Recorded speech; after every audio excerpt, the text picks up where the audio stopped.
Crackers, one of humanity's greatest creations, when it comes to wheat-based products, that is. I've been very aware of these flaky baked goods for much of my life, but not once have I had the chance to decide which of them is truly the best for my own palate. Which is exactly why today I ransacked the cracker aisle at my local grocery store in order to answer the question I'm sure is on everybody's mind.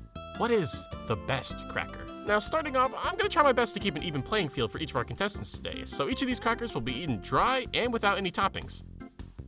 Unless I get bored. Next up, I'll be ranking each cracker on a tier list from S to F, with S being among the best and F being among the worst. I've also tried to get the base flavor, or at least what I consider to be the original flavor for each of these crackers, to somewhat level the playing field. Alright, now that we've got some ground rules, I guess we should start off with the original. Ritz crackers. Oh, Nabisco. Oh, you're gonna love me after this video.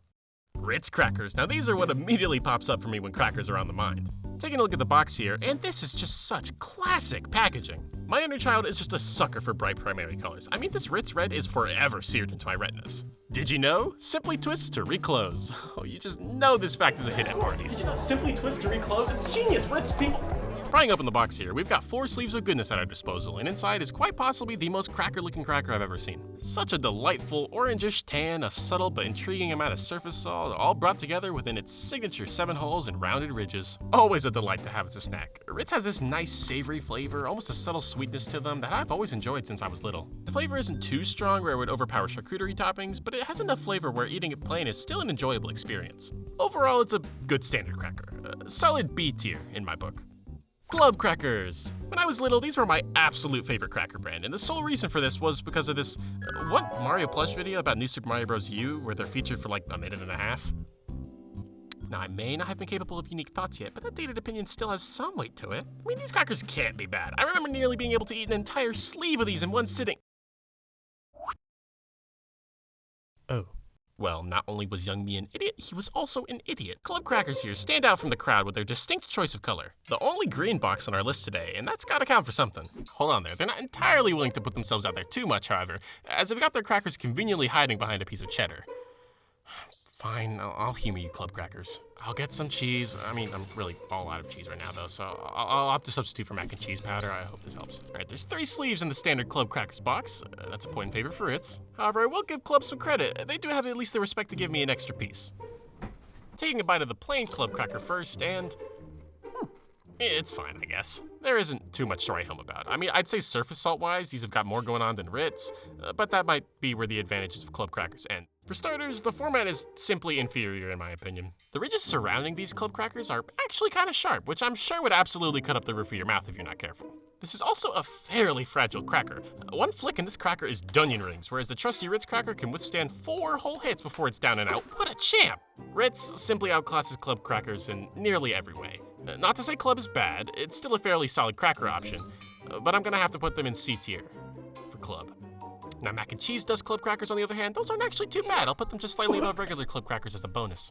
Now, here's where we begin to tread into some unknown territory. I mean, I just can't find it. I've never had a wheat thin before, and I'm afraid it shows. When I was little, I kind of had the impression that wheat thins was just one of those brands only health nuts would buy from and then live an extra 20 years on their lifespan because of it. Just like Triscuit. But don't worry, we'll deal with you later. So, these crackers are entirely unfamiliar to me, so let's find out if that was for good reason or not. Open for 100% awesome. Damn it, not again! I thought these were crackers! Oh, thank God. Awesome is their branding, I suppose, along with its indescribably delicious taste. Oh, so even they don't know what monster they've created. All hail! Well, what are we waiting for? Let's start worshiping! Oh, shit. Now, much like the name Wheat Thins may suggest, these crackers are exceptionally thin. Here's a Chuck E. Cheese token for reference. And trying them out for the first time, they have such a distinct crunch to them that I found to be quite pleasant, actually. They've got this really nice subtle sweetness combined with the savory flavors that I've gotta agree is fairly indescribable. I never realized how much I was missing out on with Wheat Thins. These are definitely a more snack-oriented cracker, so the flavor is far more potent than the previous 2 contestants, but I've gotta say, that works wonderfully to its benefit here. The cracker is pretty dense, I assume in an attempt to make these squares of wheat as thin as possible, but that also prevents the cracker from being too dry. All these crackers have a level of dryness that is expected, but Wheat Thins are by far the most enjoyable to snack on. I mean, I've gotta be entirely honest here, after recording this video, these Wheat Thins were one of the first boxes to be entirely cleaned out. I'm even snacking on them as I edit this video. This is my 2nd box. Wheat Thins, I'll be giving you a well-deserved S tier. Just magnificent. I'm sorry I ever doubted you. All right, next up, we've got a bit of a different type of cracker. the graham cracker.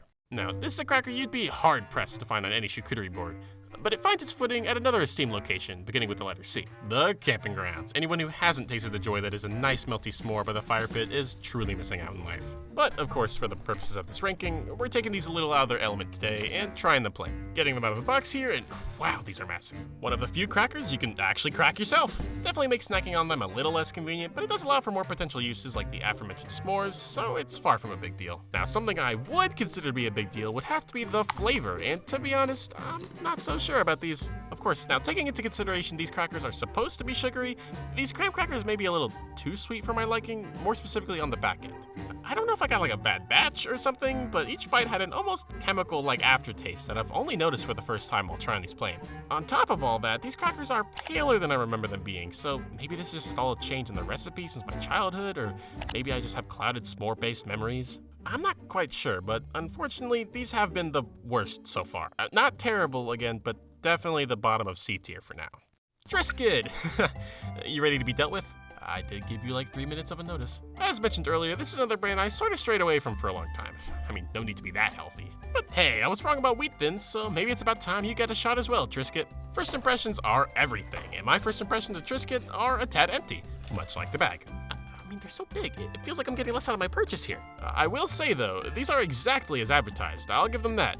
Although I did have to source my own wheat for this. Given these a big ol' crunch and, well, once again, I'm pleasantly surprised. Not nearly as much as the wheat thins. These are definitely toned down more in their flavor like Ritz and club crackers, but Triscuit does still have a nice wheat grain flavor that I enjoy. I can also greatly appreciate how it has the simplest ingredients list by far. You're getting wheat, oil, and salt. Take it or leave it. Luckily for Triscuit, I'm a fan of grains, so for that, I'll be placing Triscuit in a respectable B tier. Alright, back to another familiar face, Cheez-It. Now with 200% more cheese per it. Always enjoyed Cheez-Its. I mean, you can hardly go wrong with a subtle cheese cracker. I stand corrected. That is absolutely a way you can go wrong with a subtle cheese cracker. Want it? Need it?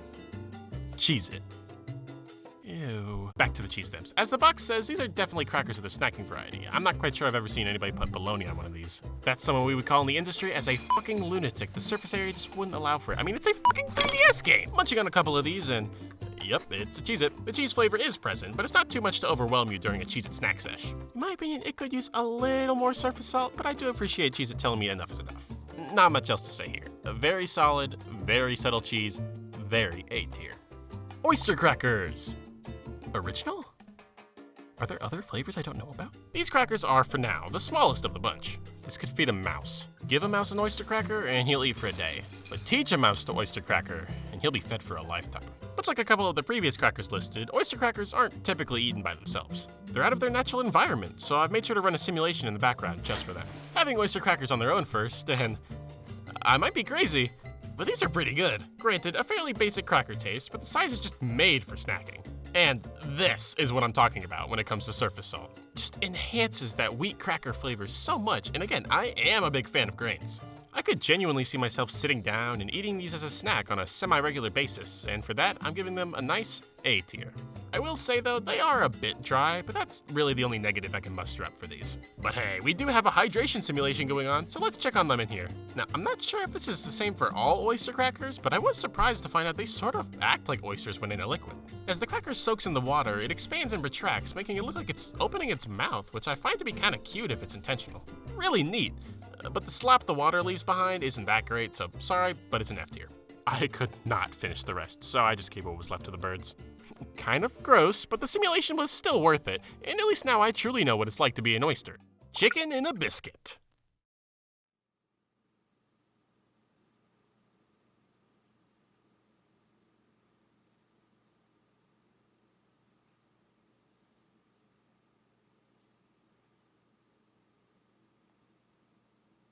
How? Now, this is the first and only chicken-flavored cracker on this list, or that I've even heard of for that matter. Oddly, Chicken in a Biscuit seems like a brand Nabisco doesn't have a lot of faith in. I mean, taking a look at the back, we've got a couple Chicken in a Biscuit crackers alongside Ritz and Easy Cheese? That's not a flaky wheat treat! Like, even the font at the top is written in Easy Cheese. Like, which product do you think I bought here, Nabisco? The back of the box is as much as an ad for Chicken in a Biscuit as it is an ad for Easy Cheese and grapes, so honestly, we're not starting off too strong here. Alright, let's get this over with. Chicken in a Biscuit has been released from its self-conscious packaging, and well, It looks like club crackers if they smooth out the edges, so I'll give them props there. That's an improvement. The cracker is covered in this chicken-flavored dust that is sure to leave a residue. Popping them in, and...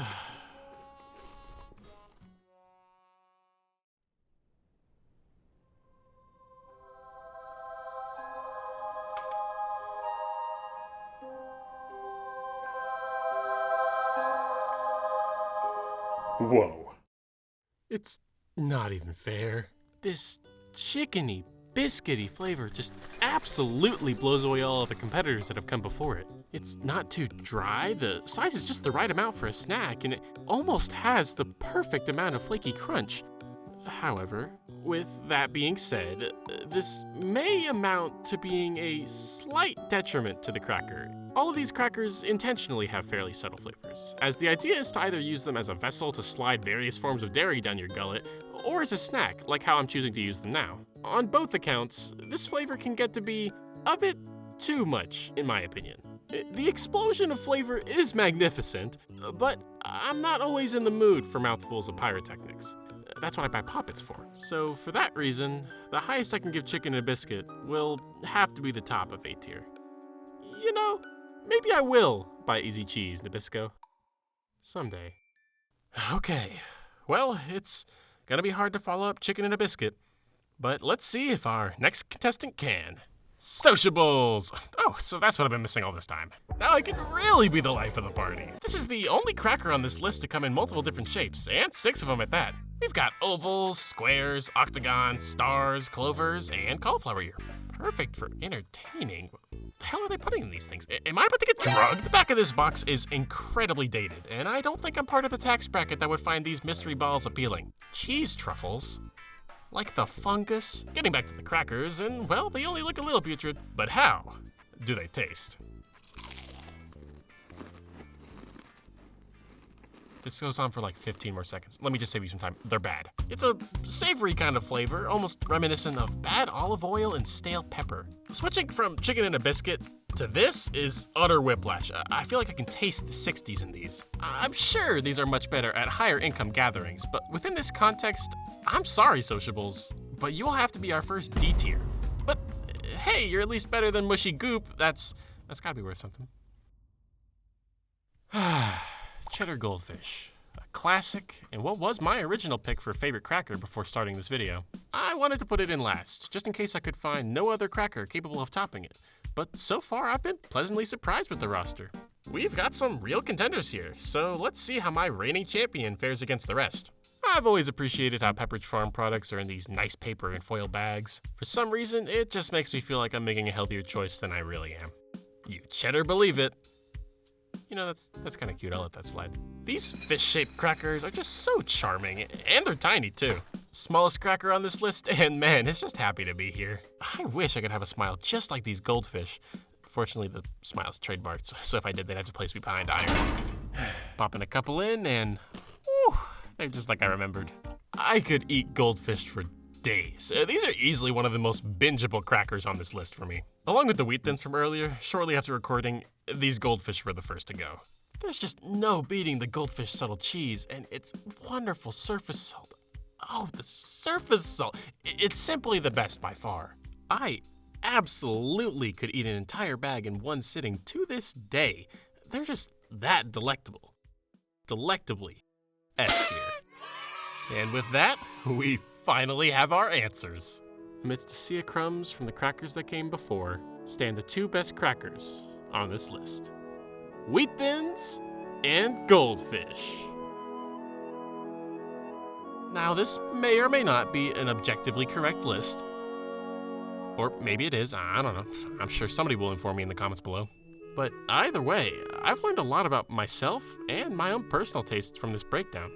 Every cracker has its own distinct praises, and I could see each one having its own dedicated and adoring fans. Except for Sociables.